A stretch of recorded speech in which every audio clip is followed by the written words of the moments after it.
মা মাটি মানুষের রাজ্যে আমরা বাস করি, যেটা তারা সব সময় দাবি করেন। কিন্তু মা আজ অসহায়, মাটি আজ রক্তাক্ত, সাধারণ মানুষ খুন হচ্ছে, মার্ডার হচ্ছে।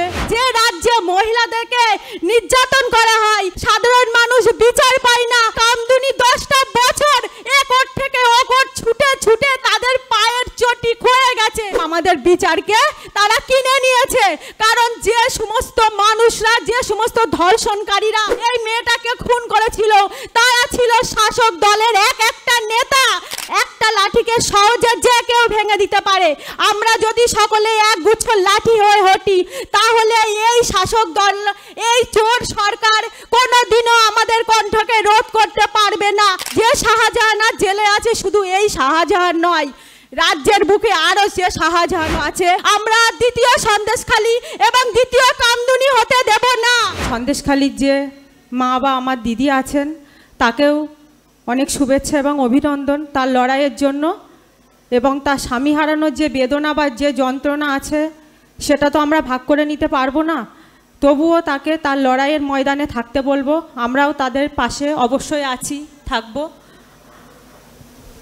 তো বাংলা নিয়ে অনেক রকমের কথাই হচ্ছে, যেখানে নারী নির্যাতন, চাকরি বা অনেক কিছুই প্রসঙ্গ এখানে উঠছে। তো একটা সময় যে দলটা শাসক দলে আছে, তাদের দলের নাম হচ্ছে সততার প্রতীক। মা মাটি মানুষের রাজ্যে আমরা বাস করি, যেটা তারা সব সময় দাবি করেন। যেখানে মা আজ অসহায়, মাটি আজ রক্তাক্ত, সাধারণ মানুষ যেভাবে খুন হচ্ছে, মার্ডার হচ্ছে, যেভাবে কালকেও একটা খুন মার্ডারের এটা শুনলাম আমরা, যে মেদিনীপুরে যেভাবে একজন সাধারণ মহিলাকে মার্ডার করা হয়েছে, খুন করা হয়েছে। তো সেই জায়গায় দাঁড়িয়ে আমাদের এই সততার প্রতীকের রাজ্যে আমরা বাস করছি, আমরা গণতন্ত্র দেশে আমরা বাস করছি।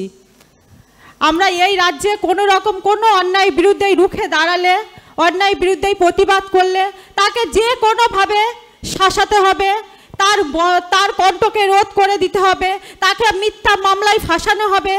তার পরিবার যদি কোনো রকম কোনো ব্যবসা, কোনো বাণিজ্য, কোনো কিছু করে খায়, তাকে সেখান থেকে উৎখাত করতে হবে। সেটাই এই রাজ্যের প্রশাসনের একটা মাত্র কাজ হয়ে দাঁড়িয়েছে।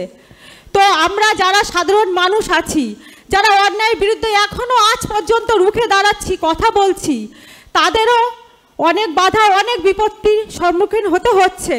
কিন্তু সাধারণ মানুষের উদ্দেশ্যে আজ একটা কথাই বলবো, যেমন সন্দেশখালীর মা বোনেরা তারা ঝাঁটা হাতে, লাঠি হাতে বেরিয়ে এসছে, সেরকম প্রত্যেকটা মানুষেরই কিন্তু এই সমস্ত সাধারণ মানুষকে তাদের ঝাঁটা হাতে বা লাঠি হাতে বেরিয়ে আসা উচিত বলে মনে করি। কারণ আমাদের এই রাজ্যে যেভাবে চাকরি চুরি, যেভাবে কয়লা চুরি, যেভাবে গরু চুরি, যেভাবে দুর্নীতি দিনের পর দিন বেড়ে উঠেছে, যেখানে এই অপা সপা তাদের খাটের মধ্যে, খাটের তলায়, বাথরুমে, ঘরে কোটি কোটি টাকা পাওয়া যাচ্ছে, যেখানে আজ শিক্ষামন্ত্রী জেলে, যেখানে খাদ্যমন্ত্রী জেলে, যেখানে গরিব মানুষের গ্রাস কেটে খাওয়া হচ্ছে, সেই রাজ্যে আমরা কিভাবে থাকতে পারি? সেই রাজ্যকে আমরা কখনো বিক্রি করে দিতে পারি না। আমাদের এই সোনার বাংলাকে আমাদের সাধারণ মানুষ বাঁচাতে হবে। সাধারণ মানুষকে এই সোনার বাংলার পাশে দাঁড়িয়ে সোনার বাংলাকে আরো সোনার মতো উজ্জ্বল করে তুলতে হবে। এটাই আমার সাধারণ মানুষের কাছে একটা দাবি থাকবে। কিন্তু আমাদের কিছু মানুষ আছে যারা যে কোনো ঘটনা ঘটলে তারা ভাবে আজ তাদের বাড়িতে হচ্ছে, তাদের বাড়ির মেয়ে খুন হচ্ছে, তাদের বাড়ির মেয়েকে রেপ করা হচ্ছে, তাদের বাড়ির লোক রাজনীতি করেছে বলে তাদের বাড়ির সদস্য রেপ হয়েছে বা খুন হয়েছে, আমরা কেন সেই সমস্ত সমস্যার মধ্যে ঢুকবো বা কেন জড়াবো?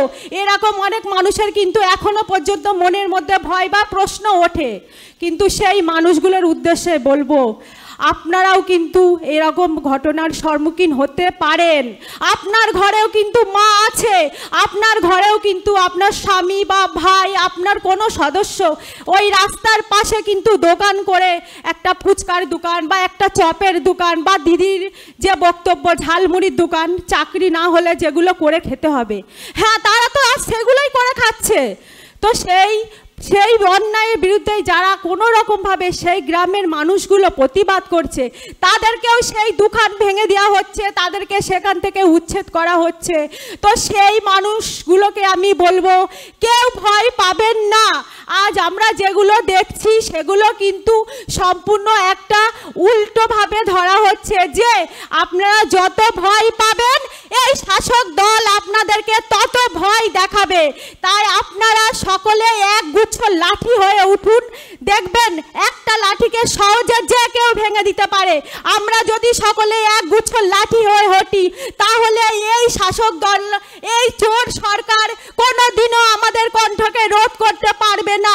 আমরা অন্যায়ের বিরুদ্ধে একদিন না একদিন এই শাসক দলকে এই রাজ্য ছাড়া করবই। এটা আমাদের সাধারণ মানুষের প্রতিজ্ঞা। যে রাজ্যে মহিলাদেরকে নির্যাতন করা হয়, যে রাজ্যে সাধারণ মানুষ বিচার পায় না, যে রাজ্যে কামদুনি 10টা বছর একর থেকে ওকর ছুটে ছুটে তাদের পায়ের চটি ক্ষয়ে গেছে, তবুও তারা বিচার পায়নি। তাদের সরকারি উকিল থেকে সবকিছু টাকার বিনিময়ে এই রাজ্য সরকার কিনে নিয়েছিল, তবুও আমরা লড়ে গেছিলাম বিচারের আশায়। আমরা পুলিশ প্রশাসন এবং সিআইডির ওপরে ভরসা করে তাদের অফিসে দিনের পর দিন গিয়েছিলাম, কিন্তু আমাদের বিচারকে তারা কিনে নিয়েছে। কারণ যে সমস্ত মানুষরা, যে সমস্ত ধর্ষণকারীরা এই মেয়েগুলোকে রেপ করেছিল, এই মেয়েটাকে খুন করেছিল, তারা ছিল শাসক দলের এক একটা নেতা।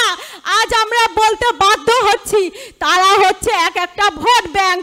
তার জন্য তাদেরকে ছাড়ানো হয়েছে টাকার বিনিময়ে।